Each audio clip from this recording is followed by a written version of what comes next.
कृष्णदास कविराज गोस्वामी बलराम जी का परिचय, बलराम तत्व का वर्णन करते हुए ये सुंदर प्यार गाते हैं। सर्व अवतारी कृष्ण स्वयं भगवान। सबसे पहले कृष्ण जो है साक्षात भगवान है, ईश्वर है और सभी अवतारों के स्रोत है, अवतारी है। सर्व अवतारी कृष्ण स्वयं भगवान, ताहार द्वितीय देह श्री बलराम। अब कृष्ण के बारे में तो आप सब जानते ही हैं। सर्व अवतारी, सर्वोपरि, बजेंद्र नंदन, श्याम सुंदर, साक्षात भगवान है। और ऐसे भगवान श्री कृष्ण का दूसरा देह, दूसरा शरीर कौन सा है? कहते हैं बलराम। बलराम जी का परिचय है। वैसे बलराम के परिचय बहुत हो सकते हैं, लेकिन तत्कालीन सीधा परिचय यदि बलराम जी का कहा जाए तो बलराम जी और कोई नहीं, भगवान श्री कृष्ण का दूसरा देह, कृष्ण का दूसरा शरीर है। ताहार द्वितीय देह श्री बलराम। एक ही स्वरूप दुई भिन्न मात्र काय। कृष्ण और बलराम एक ही स्वरूप है। कविराज गोस्वामी कहते हैं मात्र काया भिन्न है, शरीर भिन्न है। कृष्ण और बलराम का शरीर अलग है, बाकी रूप स्वरूप एक है। मुझे शिल प्रभुपाद के वो वचन याद आ रहे हैं। किसी ने प्रभुपाद से पूछा, हु इज बलराम? ये बलराम कौन है? प्रभुपाद कहते थे बलराम इज व्हाइट कृष्ण। अब तो साधारण शब्द में तो यही, कृष्ण इज ब्लैक बलराम और बलराम इज व्हाइट कृष्ण। इसी बात को यहां पर मूल रूप से कविराज गोस्वामी कहते हैं, एक ही स्वरूप दुई भिन्न मात्र काय। स्वरूप तो एक है, शरीर दो है। शरीर दो है। और आध काय व्यूह कृष्ण लीला रसहाय। बलराम जी का कार्य क्या है? बलराम जी का एकमात्र कार्य भगवान कृष्ण की लीला में सहायता देना है। मैं कुछ दिनों से, क्योंकि यहां कथा करनी थी, इसलिए बलराम तत्व का बहुत अध्ययन कर रहा था। यह सब अध्ययन करने के बाद मुझे ऐसा प्रतीत हुआ कि बलराम जी, यदि मुझे कोई पूछे बलराम कौन है, तो मैं एक ही वर्ड में कहूंगा, बलराम और कोई नहीं, बलराम कृष्ण की इच्छा है। भगवान कृष्ण में जो इच्छा है वह इच्छा ही बलराम है। अर्थात भगवान कृष्ण के मन में जो भी इच्छा होती है वे सारी इच्छाओं को पूर्ण करने का कार्य श्री बलराम जी का है। कृष्ण की इच्छा को पूर्ण करने का कार्य। बलराम जी भगवान कृष्ण की विलास मूर्ति है। बलराम भगवान श्री कृष्ण के प्रथम काय व्यूह है। काय व्यूह माने भगवान कृष्ण से अनेक वस्तुएं प्रकट होती हैं। उन सभी वस्तुओं में भगवान श्री कृष्ण का प्रथम एक्सपांशन, अर्थात भगवान श्री कृष्ण का प्रथम स्वरूप, तत्कालीन, next to Krishna, next to Krishna, Krishna का प्रथम स्वरूप श्री बलराम है। श्री बलराम जी हैं। किसी विशेष उद्देश्य से भगवान कृष्ण को अवतार लेना होता है। कभी भगवान कृष्ण एक अवतार लेते हैं तो कभी भगवान कृष्ण अनेकों अवतार लेते हैं। जब भगवान कृष्ण को ये एक या अनेक अवतार लेने की इच्छा होती है तो ये सारे अवतार भगवान कृष्ण बलराम के माध्यम से कराते हैं। इच्छा कृष्ण की है लेकिन काम बलराम जी करते हैं। ये सारे कार्य बलराम जी से कराते हैं। लीला करने के लिए भगवान कृष्ण विभिन्न आकारों में जिन रूप में प्रकट होते हैं उनमें बलराम ही प्रथम है और बलराम ही श्रेष्ठ है। दो तत्व है कि बलराम भगवान श्री कृष्ण के प्रथम स्वरूप है और सबके सबसे श्रेष्ठ स्वरूप है।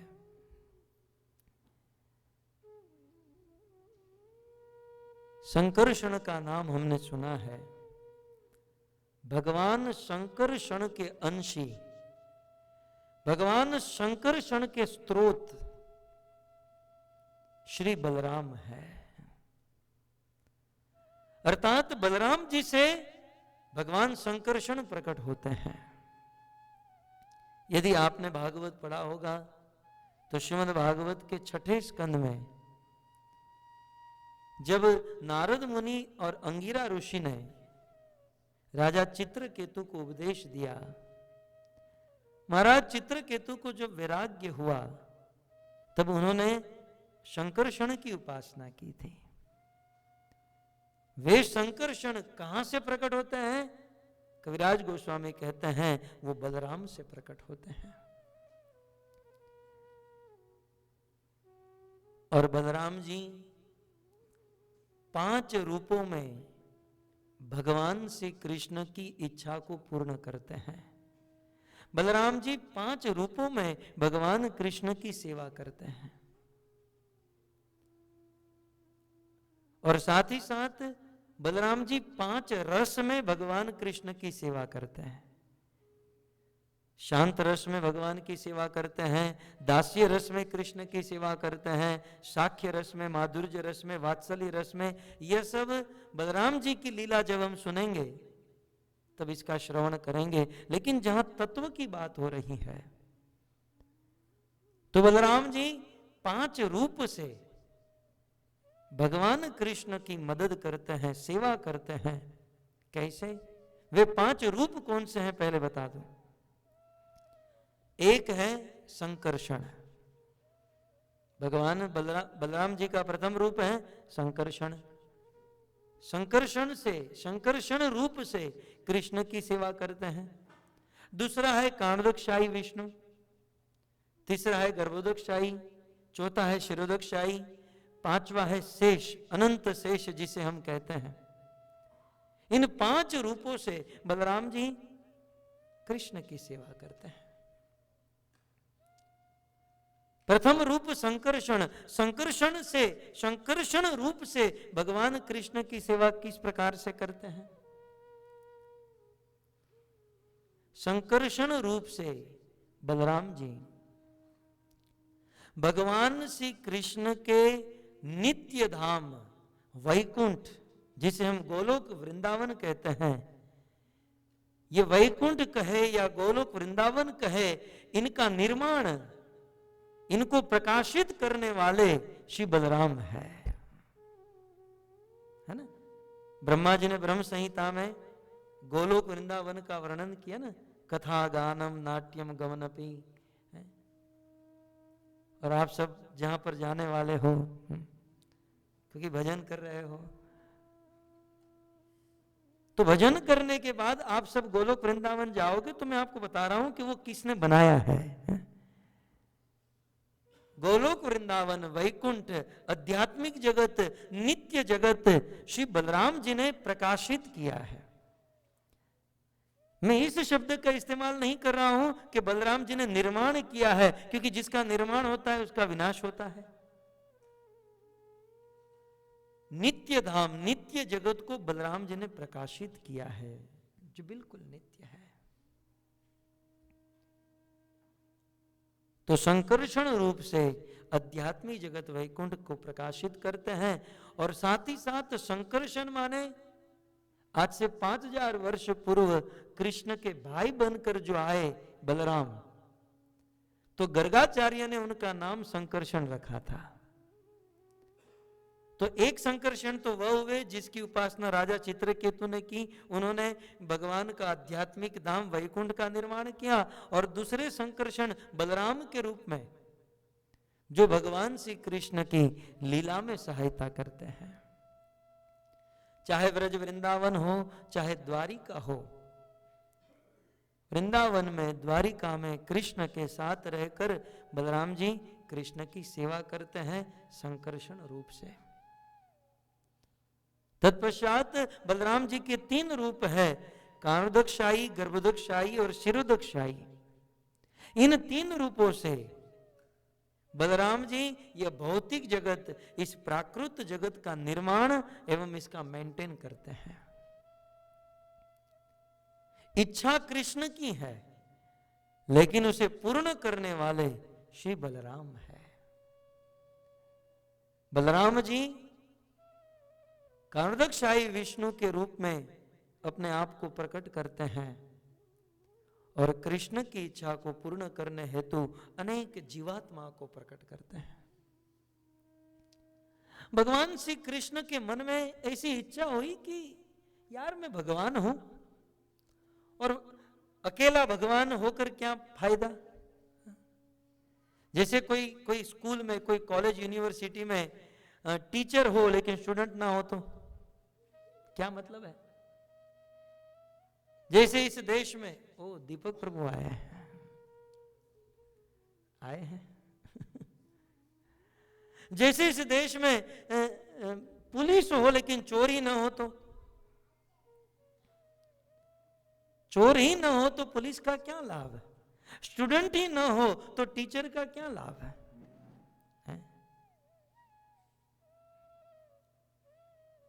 आपके सेंट्रल न्यू जर्सी इस्कॉन मंदिर में गोविंदा है, गोविंदा रखो छे, गोविंदा है। अब गोविंदा में कोई खाने वाला ही ना हो तो गोविंदा का क्या लाभ है। इसलिए मैंने सोचा है कि 6 दिन गोविंदा में खाऊंगा खैर,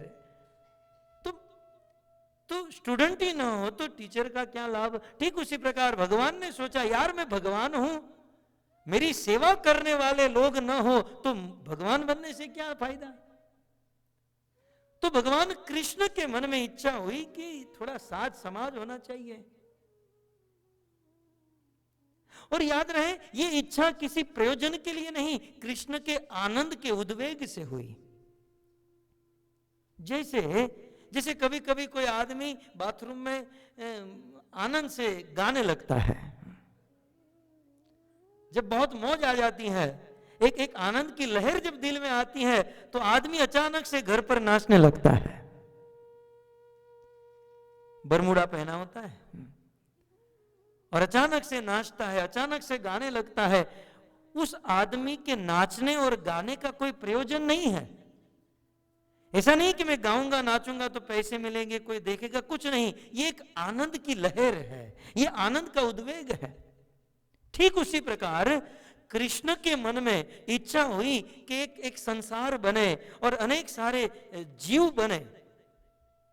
प्रयोजन कुछ नहीं था, केवल एक आनंद की इच्छा थी।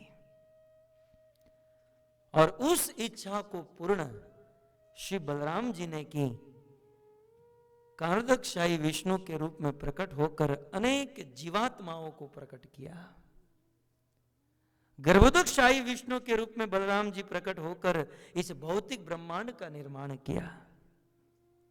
और शिरोदकशाही विष्णु के रूप में बलराम जी प्रकट हुए और इस भौतिक, इस प्राकृत जगत को उन्होंने मेंटेन किया।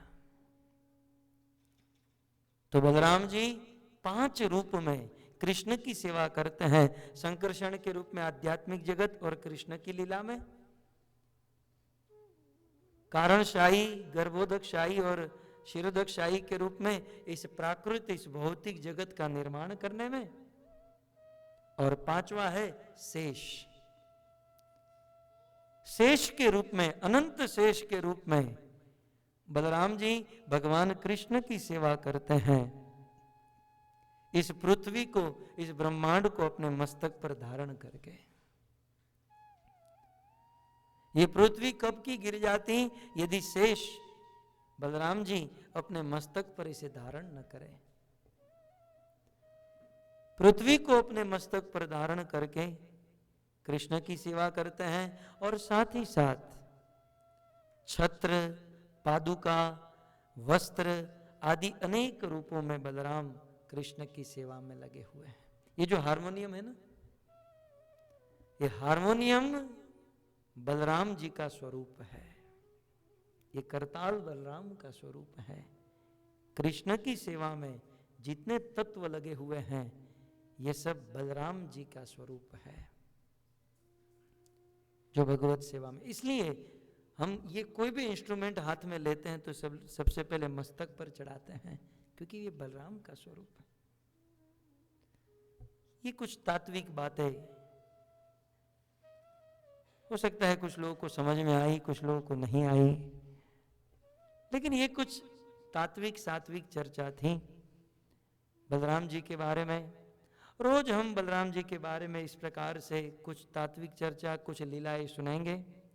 आइए अब मूल विषय के प्रति अग्रसर होते हैं। इस कथा के दौरान हमारा मूल सब्जेक्ट है बलराम जन्म कथा, और श्री बलराम जी के जन्म की कथा श्रीमद् भागवत के 10वें स्कंद के प्रथम अध्याय में बताई गई है। तो 10वां स्कंद, प्रथम अध्याय और प्रथम श्लोक कर दीजिए।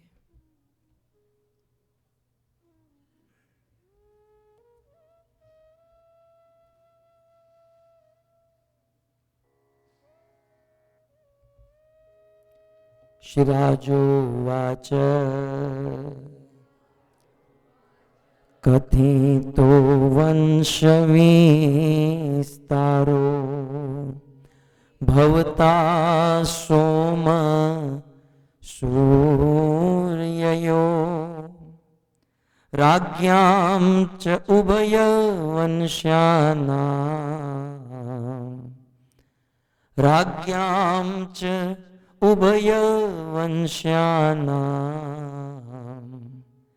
चरितं परम अद्भुतं, चरितं परम अद्भुतं।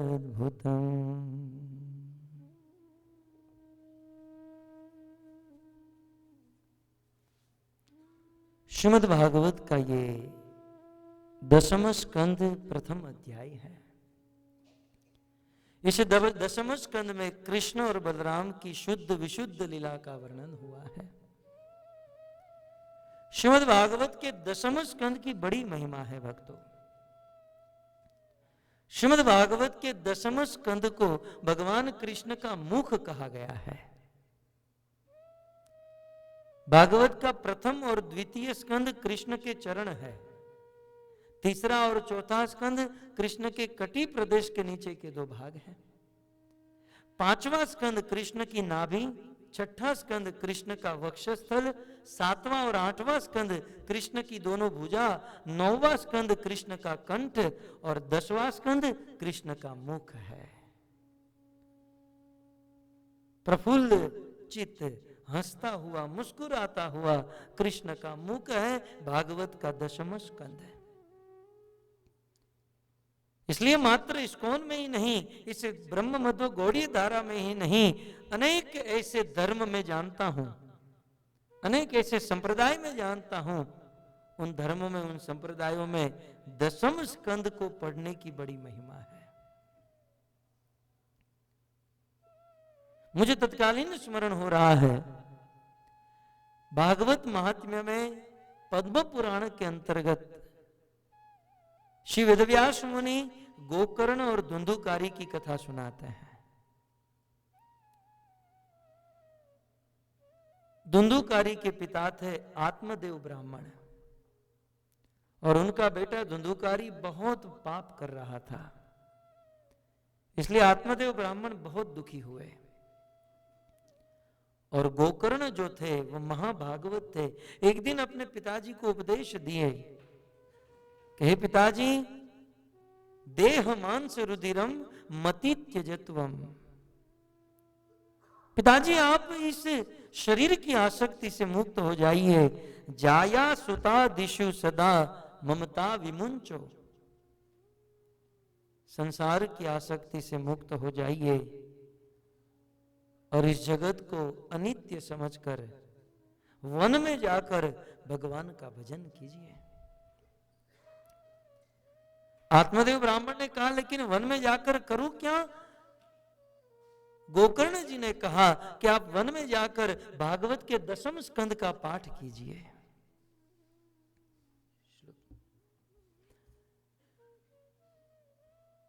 आत्मदेव ब्राह्मण वन में गए और वन में जाकर भागवत के 10वें स्कंद का पाठ करने लगे। श्रीमद् भागवत 10मस्य पाठम, 10वें स्कंद का पाठ करते करते करते उनका मन भगवान में लग गया। और जब उनकी मृत्यु हुई तो भगवान के पार्षद आए और उनको वैकुंठ में लेकर चले गए। 10वें स्कंद की यह महिमा है। श्रीमद् भागवत की यह कथा परम विरक्त चूड़ामणि सुखदेव गोस्वामी महाराज परीक्षित को सुनाते हैं। भागीरथी गंगा के तट पर बैठकर सुखदेव जी यह कथा सुना रहे थे और कथा सुनाते सुनाते ऐसा वर्णन है 3 दिन 3 रात बीत गए। 7 दिन का समय था, आप सब जानते हैं। ये सब कथाएं मैं नहीं कहूंगा क्योंकि आप सब जानते हैं। समीक ऋषि के पुत्र श्रृंगी ने श्राप दिया था कि आज से ठीक 7 दिन के बाद तक्षक नाग के द्वारा परीक्षित की मृत्यु हो जाएगी। परीक्षित महाराज के जीवन में 7 दिन बचा था और महाराज परीक्षित ने निर्णय लिया कि इन 7 दिनों में मैं मात्र भगवान की कथा सुनूंगा। कृष्णांग्री सेवा अधिमन्यमान, भगवान कृष्ण की सेवा और कथा सुनने को ही सर्वश्रेष्ठ मानकर वे सारे कार्य को छोड़ दिए, कथा में लग गए। सुखदेव गोस्वामी से कथा सुनते सुनते 3 दिन 3 रात बीत गए। 4थे दिन के सुबह की बात है। आचार्यों ने ऐसा लिखा है कि यह श्लोक जब गाया गया तब 4थे दिन सुबह सुखदेव गोस्वामी ने 3 दिन और 3 रात में अनेक अनेक कथाएं सुनाई। और उस कथा के दौरान सोमवंश और सूर्य वंश में जन्म लेने वाले राजा महाराजाओं के अद्भुत अद्भुत चरित्रों का वर्णन किया। और उन राजाओं की कथा को कंटिन्यू करे उसके पहले चलती हुई कथा को महाराज परीक्षित ने रोक दिया और जिज्ञासा कर बैठे। हालांकि ये बहुत बड़ा रिस्क था।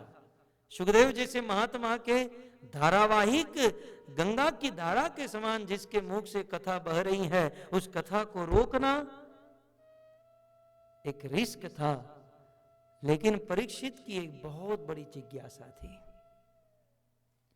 उस कथा को रोककर महाराज परीक्षित 4थे दिन सुबह जिज्ञासा करने लगे। और जिज्ञासा ये प्रथम श्लोक है।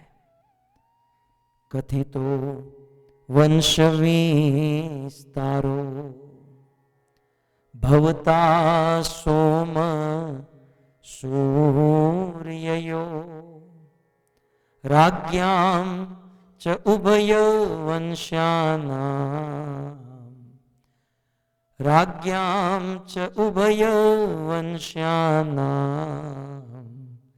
चरितं परम अद्भुतम चरितं परम अद्भुतम। राजोवाच। श्री वेदव्यास मुनि लिखते हैं, क्या कर रहे हैं और ऊपर कीजिए।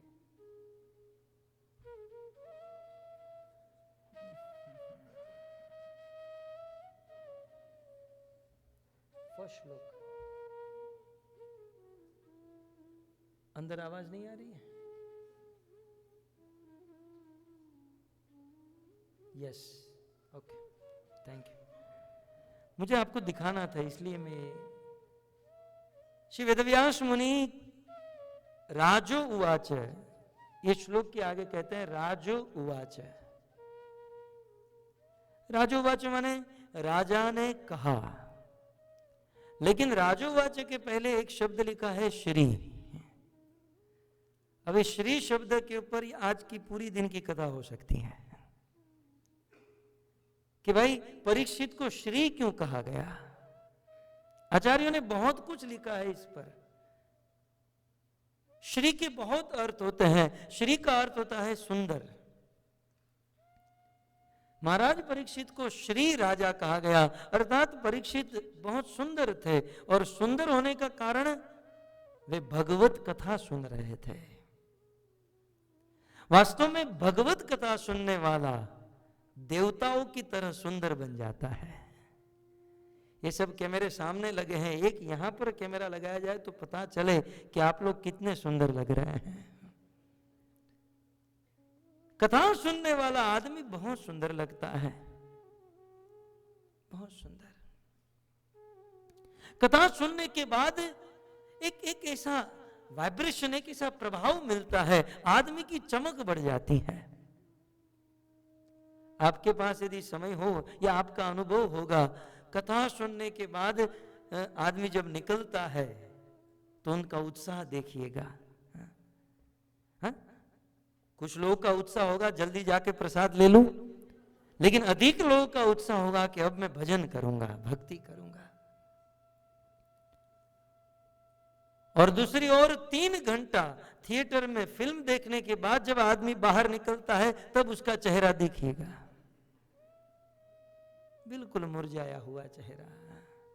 भले बाहुबली 2 देखकर आया है, लेकिन फिर भी 3 घंटे के बाद मुरझाया हुआ, ढीला ढाला आप ही प्रकट देख सकते हैं। कथा सुनने से आदमी सुंदर बन जाता है। कई बार कुछ लोग कहते हैं, प्रभु आपका चेहरा इतना चमकता है, आप क्या लगाते हो, आकर देख लो, कुछ नहीं लगाया है। कथा का प्रभाव है। श्री राजोवाच, यदि सुंदर बनना है ना तो ज्यादा मेकअप इस्तेमाल मत कीजिएगा।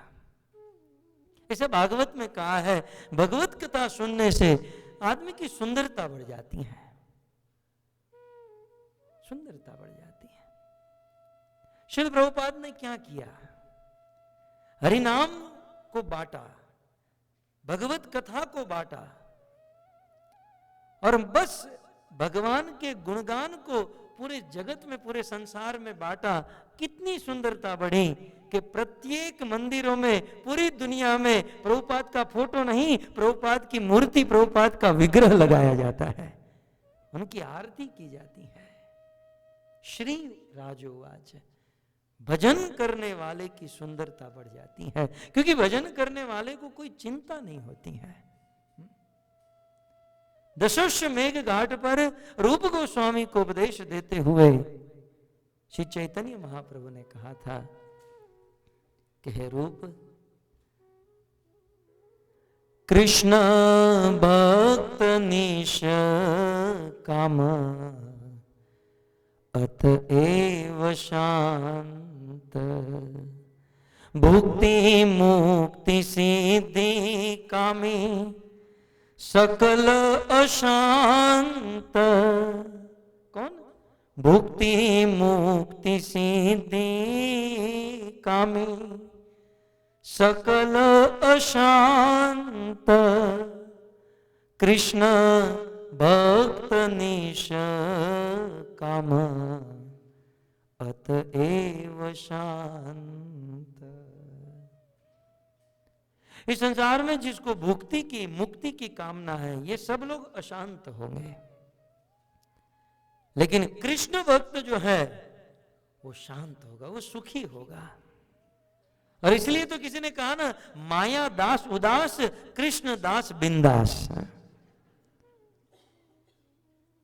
भजन करने वाला बिंदास होता है, उसे किसी की चिंता नहीं होती। अब धोती कुर्ता पहनना है, 2 टाइम की रोटी चाहिए, क्या मगजमारी, कौन सी चिंता है?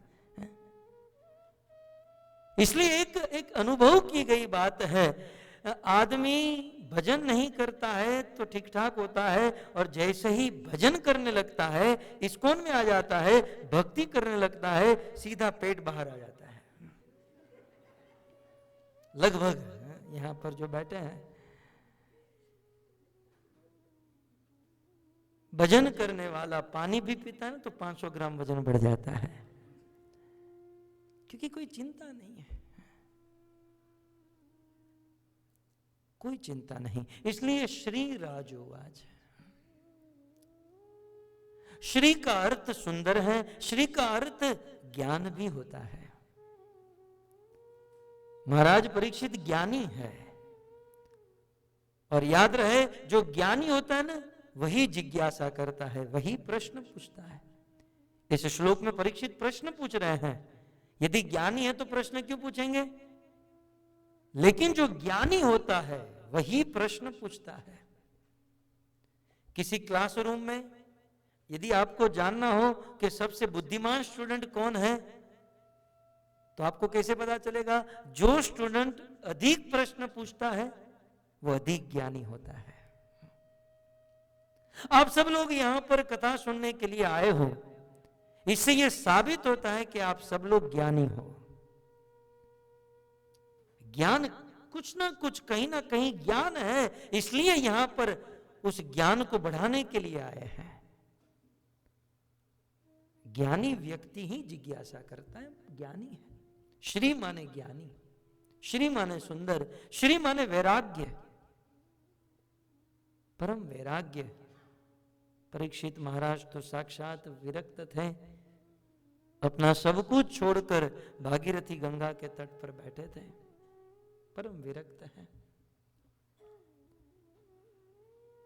और सबसे बड़ी बात क्या है? राजो उवाच, मुझे जो आपसे एक प्रश्न पूछना है कि यहां पर उचित होता यदि लिखा होता परीक्षित उवाच, है ना, लेकिन यहां पर क्या लिखा है? राजो उवाच। अब मैं आपको यदि इस भूमिका यदि मैं आपको बताऊं,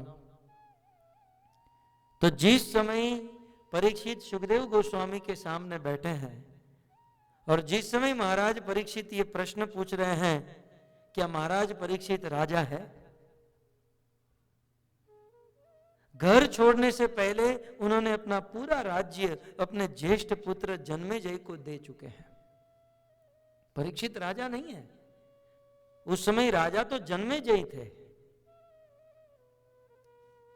और परीक्षित ने राजा के वस्त्र भी नहीं पहने थे, एक कोपिन पहनकर वे घर से निकले थे।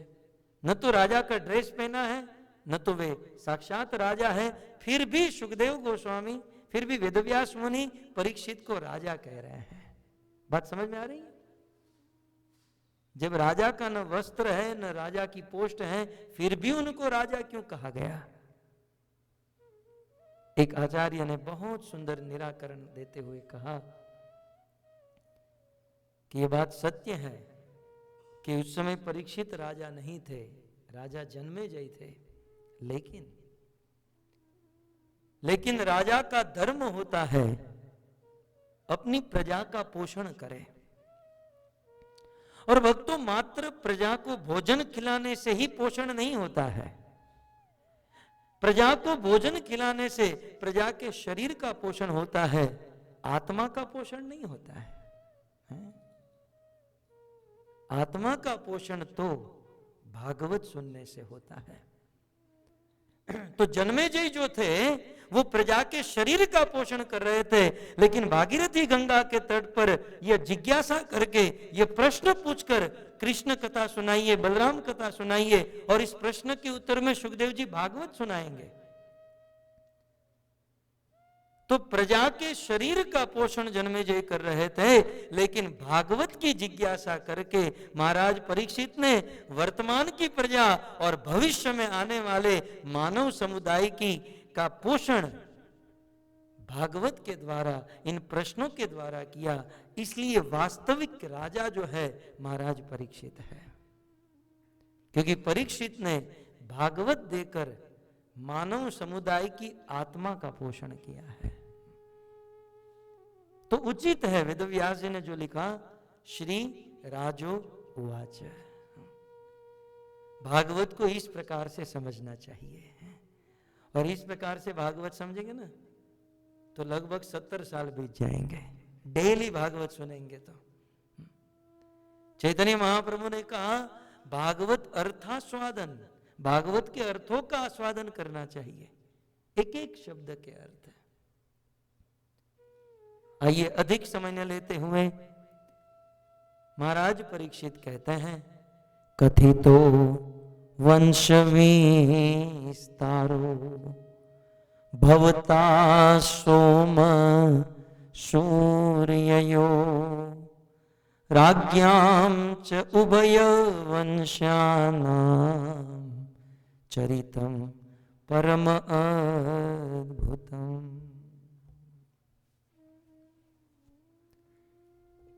महाराज परीक्षित कहते हैं, कथित वंश विस्तार। हे सुखदेव गोस्वामी, कथित माने आप कह चुके हैं। क्या कह चुके हैं? वंश का विस्तार। किसके वंश का विस्तार? राजाओं के वंश का विस्तार।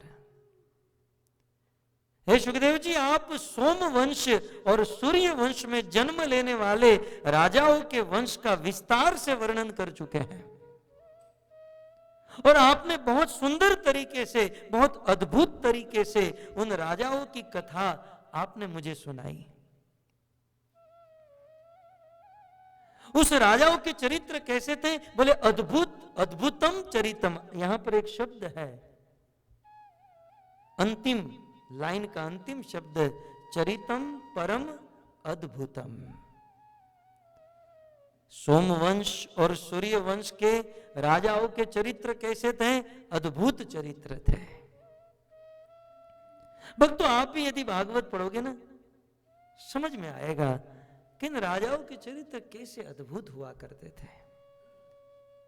मैं सारे राजाओं के बारे में तो नहीं बता सकता हूं, समय नहीं है, लेकिन एक चरित्र बताऊं, आपको पता चलेगा कि ये कितने अद्भुत चरित्र है। ब्रह्मा जी से अत्रि ऋषि जन्म लिए। अत्रि के पुत्र हुए सोम, और सोम के पुत्र हुए बुध, और बुध की एक कन्या हुई जिसका नाम था इला, जिसका विवाह हुआ इला के साथ। अब ऐसा वर्णन है कि ये इला और कोई नहीं, ये सुद्युम्न थे। मनु महाराज के एक पुत्र हुए जिसका नाम था सुद्युम्न। अब हुआ क्या, मनु महाराज की इच्छा थी कि मुझे बेटा हो, और उनकी पत्नी की इच्छा थी कि मुझे बेटी हो। एक ओर से पति भगवान से प्रार्थना कर रहा है कि बेटा ही होना चाहिए, पत्नी प्रार्थना कर रही है कि बेटी ही होनी चाहिए। तो वास्तव में मां की इच्छा प्रबल होती है। जब संतान होते हैं तो माता की इच्छा प्रबल मानी गई है, इसलिए गर्भ में बेटी आई। और कैसे भी करके मनु महाराज को पता चल गया कि गर्भ में बेटी है। उन्होंने भगवान से प्रार्थना की, प्रभु बेटी नहीं चाहिए, मेरे राज्य को चलाना है, प्रजा का पालन करना है, मुझे बेटा चाहिए। तो भगवान की कृपा से वो बेटी बेटा बन गई, और उस बेटे का जन्म हुआ। बहुत सुंदर बालक था, और उस बालक का नाम हुआ सुद्युम्न। नवम स्कंद में यह कथा है। सुद्युम्न, सुद्युम्न बड़ा होकर राजकुमार बना, और एक दिन की बात, अपनी सेना को लेकर राजकुमार सुद्युम्न युद्ध करने गया। युद्ध में विजय होकर सुद्युम्न अपनी सेना को लेकर वापस लौट रहा था। उसने देखा कि यहां एक शॉर्टकट है, अब सीधे सीधे गया होता तो थोड़ी देरी से पहुंच जाता, लेकिन पहुंच जाता। लेकिन सुद्युम्न ने सोचा कि अब जल्दी घर पर पहुंच जाए। और जो लोग शॉर्टकट मारते ना, उसके जीवन में बड़ी परेशानी होती है।